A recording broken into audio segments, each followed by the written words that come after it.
The government are currently pursuing a home ownership agenda.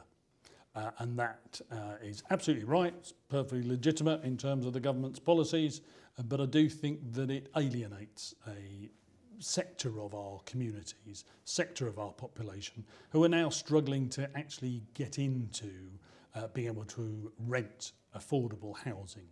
And we know, don't we, that actually housing is the bedrock of just about everything else. You're in a house, you know, your educational attainment is better. You're in a house, your employment prospects are better.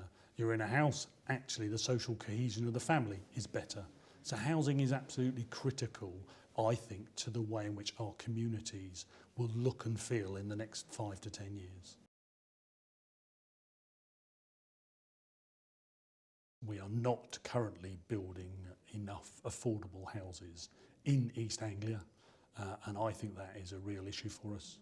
Certainly, I think in local authority terms, we've seen homelessness numbers increase quite significantly, and that has a knock-on effect into registered providers who are there to try and pick up some of those homelessness numbers and place them into housing.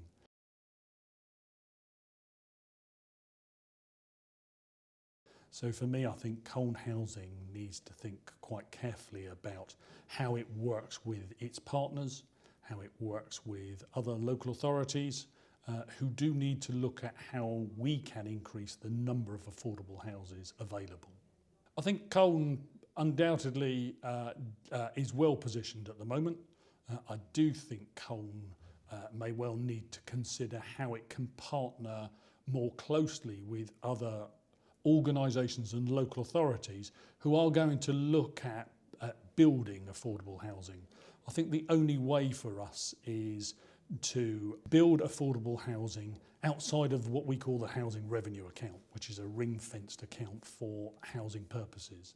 That means that we need to build more houses for sale, we need to build more houses for rent and more houses for affordable housing, so that those people in our communities who currently are really struggling do have somewhere that they can actually be housed.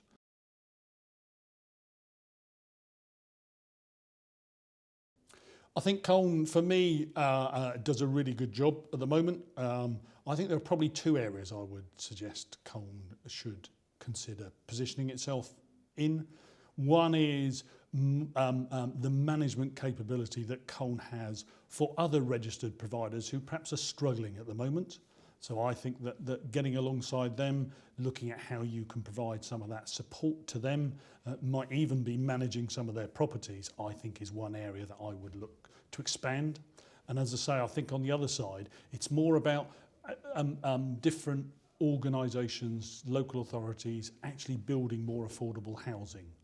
And that means I think Colne could actually look at partnering with those organisations or authorities to actually help them construct that affordable housing, can actually help them manage that affordable housing, but could also look at how Colne can use its housing knowledge in a wider sense, so that if local authorities in particular are looking at developing housing sites, actually can Colne help those local authorities with sale of houses, with rent at market rents, as well as managing the affordable housing that is on the sites.